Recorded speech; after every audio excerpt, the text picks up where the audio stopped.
This is part 2 of a talk on rebound pain, in which we will examine what we can and should be doing to minimize the impact of rebound pain in our patients.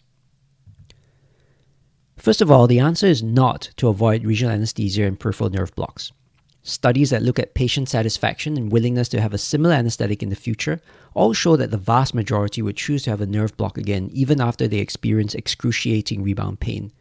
And this is because they appreciate the other benefits offered by regional anesthesia with respect to enhancing their immediate recovery. And this is something I can personally attest to from my own experience of shoulder surgery and receiving a single injection C5-6 interscalene block. The most important step is to provide good preoperative education and counseling to set patient expectations. We must warn patients to expect that pain will follow block resolution and that they need to be vigilant for its appearance. Many patients will have some experience of this with dental procedures, and so I often use it as an analogy. I also make sure, though, that patients understand the benefits of getting regional anesthesia versus a general anesthetic in terms of the enhanced emergence and recovery, and the reduced risk of side effects such as nausea and vomiting and the delayed need for opioids. The education should also include detailed instructions on postoperative analgesic management at home. A surprising number of patients are unaware of the additive and synergistic benefits of taking acetaminophen and NSAIDs together, how to use opioids as needed, or how to titrate their doses and the dosing intervals appropriately, and thus they end up being undertreated. The use of simple non-pharmacological strategies where appropriate, such as elevation of an injured limb, and the use of cold therapy should also be emphasized. Returning though to systemic multimodal analgesia, I do think that this is a cornerstone of good opioid-sparing pain management and should always be employed where feasible. On the other hand, there is no single non-opioid agent or any particular regimen that will guarantee the absence of rebound pain. Barry and colleagues, for example, did not find a significant correlation between postoperative NSAID use and the incidence of rebound pain. And in addition, many of the studies investigating rebound pain usually prescribe both postoperative acetaminophen and NSAIDs to control and intervention groups, but yet rebound pain still occurs at an incidence of 40 to 50%. There are relatively few studies of other analgesic agents, but one of these was by Toole and colleagues who examined if a single dose of intraoperative IV ketamine would reduce rebound pain after brachial plexus block for upper limb surgery. And unfortunately, they were unable to find an effect. Now, the premise for the study was that central sensitization might be playing a role in rebound pain and that ketamine would possibly reduce this.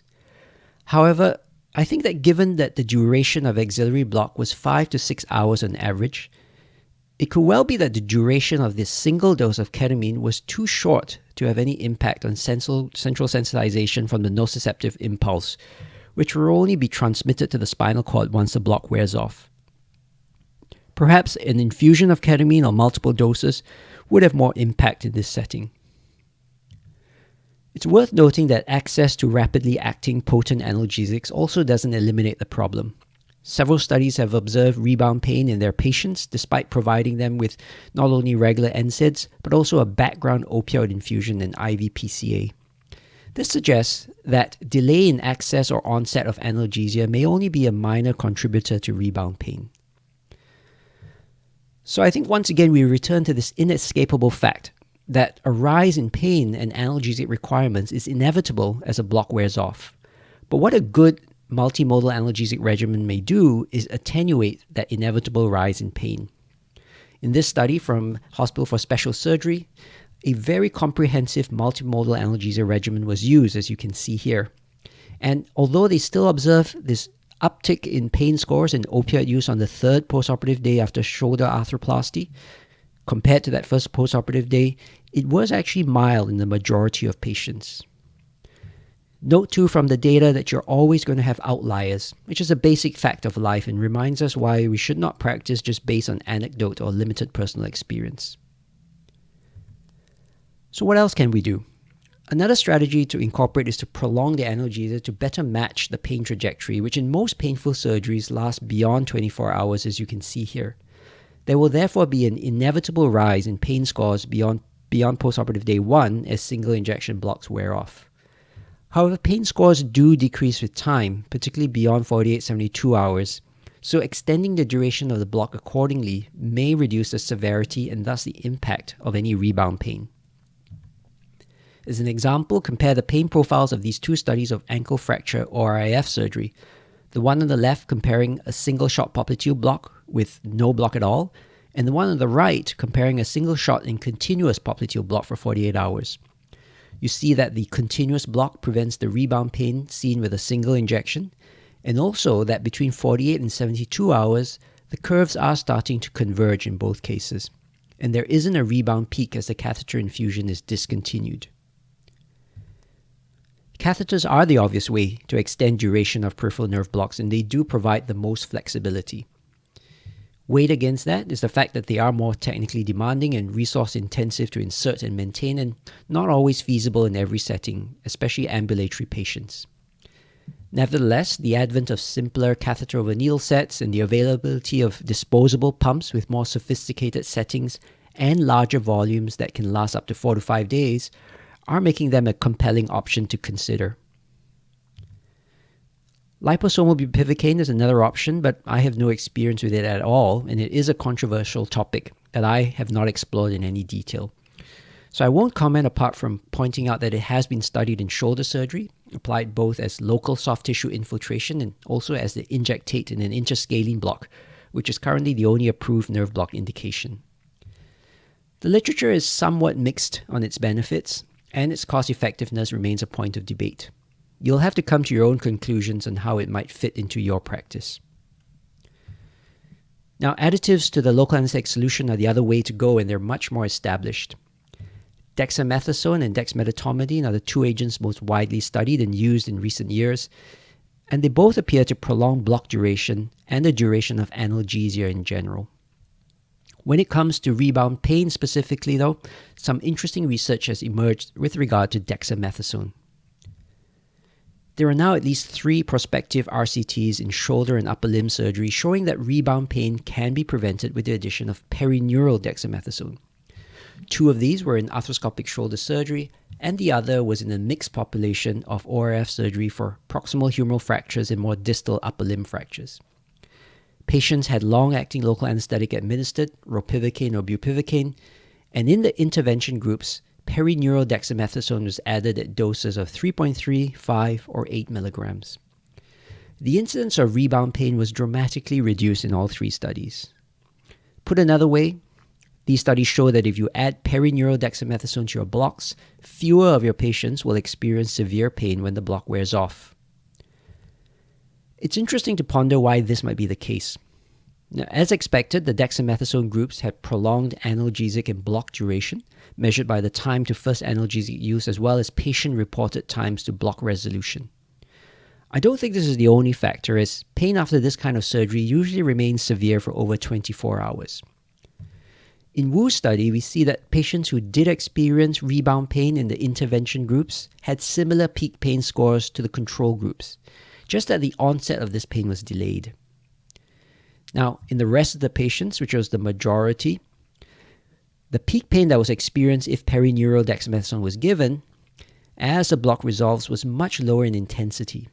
And so it suggested that one action of the perineural dexamethasone may be a smoothing effect on the offset of the block, making the resolution more gradual and allowing patients more time to get used to the pain as well as to titrate their analgesics. Both Wu and Fang observed that their dexamethasone and control groups used similar amounts of opioid in the time period beyond 12 to 24 hours, that is, after the block is resolved, which supports the idea that this nociceptive insult is similar once the block wears off, just that dexamethasone perhaps prevents an abrupt transition from no pain to pain, and as a result, the pain is perceived as less severe.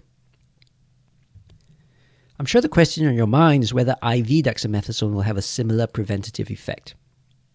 In their retrospective review of peripheral nerve blocks for analgesia and anesthesia in ambulatory surgery, Barry and colleagues did identify the lack of administration of IV dexamethasone as a potential risk factor for rebound pain.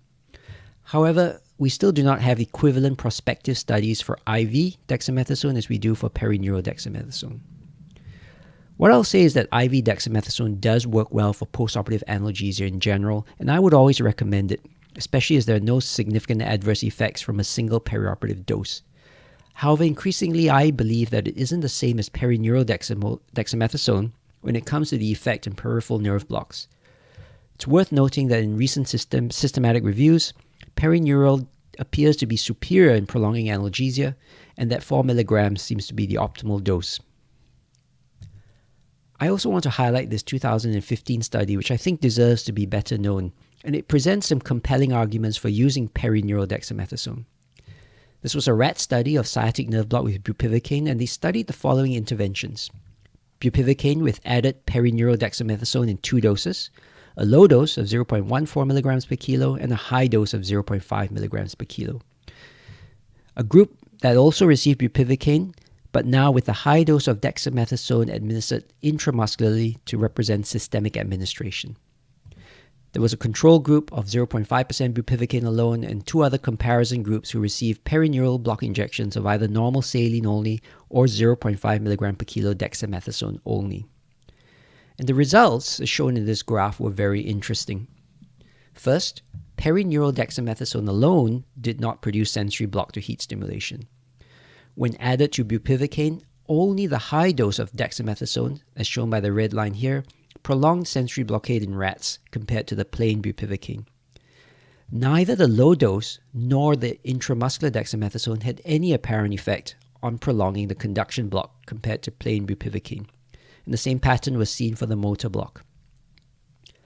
The other thing they observed was in the group that received bupivacaine alone, there was a pattern of rebound hyperalgesia to heat stimulation that was also seen even if intramuscular dexamethasone was administered. However, perineural dexamethasone in both the high and low doses prevented this rebound thermal hypoalgesia from occurring. And this is consistent with the clinical results that we've seen in the human patients. Furthermore, there was histological evidence of Schwann cell degeneration and axonal demyelination with the administration of bupivacaine alone, which represents that chemical neurotoxicity that's known to be produced by local anesthetics. And these changes were seen even when intramuscular dexamethasone was administered, but not seen in the groups that receive either high or low dose perineural dexamethasone. So this suggests that perineural dexamethasone, but not IM dexamethasone, is protective against local anesthetic neurotoxicity, at least in rats. So based on the results of this study, the current lack of systematic investigation into IV dexamethasone and rebound pain, and the absence of any compelling evidence for harm from perineural dexamethasone, I personally would recommend that perineural dexamethasone be used in conjunction with peripheral nerve blocks if you're trying to extend analgesia or to prevent rebound pain. I have one final point to bring up. I've been implying so far that a longer block is better if we're trying to reduce the impact of rebound pain, and this does seem intuitive. However, it turns out that we might have to rethink that. This paper out of Sweden challenges the dogma of longer duration blocks being preferable. They randomized patients undergoing ORIF of a distal radius fracture to receive either a supraclavicular block with 1% bupivacaine or with 0.5% ropivacaine.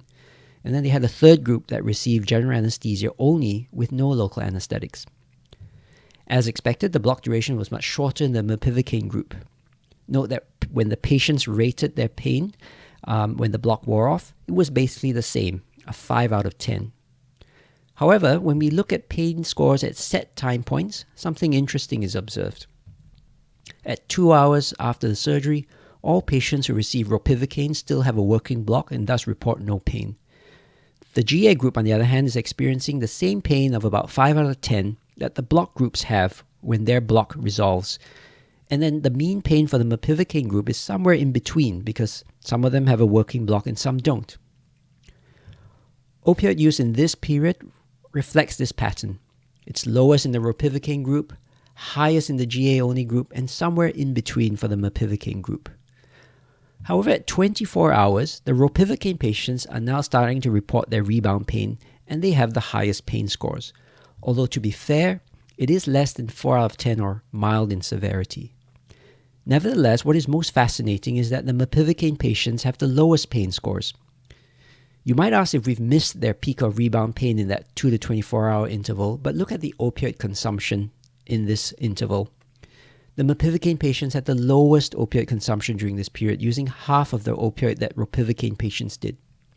The ropivacaine group had the highest opiate consumption, even higher than the GA-only group. And this pattern continues in the next two 24-hour windows. Pain intensity seems to remain constant from 24 to 40 hours and then drops over 48 to 72 hours in all patients. But at all times, the mepivacaine patients have the lowest mean pain scores. Again, what is fascinating is that this is not at the expense of opioid use. The mepivacaine patients continue to have the lowest opioid requirements in each of these 24-hour periods, and the ropivacaine group has the highest. And overall, the cumulative opioid requirements of the mepivacaine patients for the first 4 days is much lower than either ropivacaine patients or general anesthetic patients. It's not clear how to explain this, but one reason could be that with a short-acting brachial plexus block, patients experience the onset of their rebound pain while still in hospital, and they get earlier and more effective treatment of their pain. There was access to intravenous oxycodone instead of oral, for example. And thereafter, maintaining the pain at tolerable levels was perhaps easier even at home using less opioid. Psychological factors are also likely as pain is subjective. And contrast bias may have led the ropivacaine patients to rate their rebound pain as more severe, especially if they experienced a delay in effective treatment. And this negative experience may have also led them to continue to rate their pain higher. Finally, though, I think the data also supports the idea that trying to catch up with pain is difficult, and it leads to increased analgesic demands in opioid use. So I think that short-acting blocks are an area that's definitely worthy of more investigation. Where does all of this leave us in 2022 with regard to managing rebound pain? I'll say that my personal perspective is that we should anticipate rebound pain in a large proportion of our patients receiving peripheral nerve blocks. And I always discuss this with them as part of the preoperative assessment and consent process. I counsel them that pain is unfortunately part of the surgical journey, but I provide recommendations on watching for offset of the block and appropriate timing of the first doses of their analgesics, as well as how to titrate doses. This, I think, is the most important part of pain management and opioid minimization and should be routine. If I can, I will insert catheters to provide continuous peripheral nerve blocks in our patients who are expected to have prolonged severe pain, but unfortunately, I do not currently have this luxury for my ambulatory surgical patients. Instead, for painful surgery such as shoulders or bony work in the upper limb and foot and ankle surgery, I will now usually add 2 to 4 milligrams of Perineural Dexamethasone to the local anesthetic solution. I'm unsure yet about whether to try using short-acting agents with the aim of block resolution before the patients leave hospital, but hopefully someone will repeat the Swedish study and help to answer that question.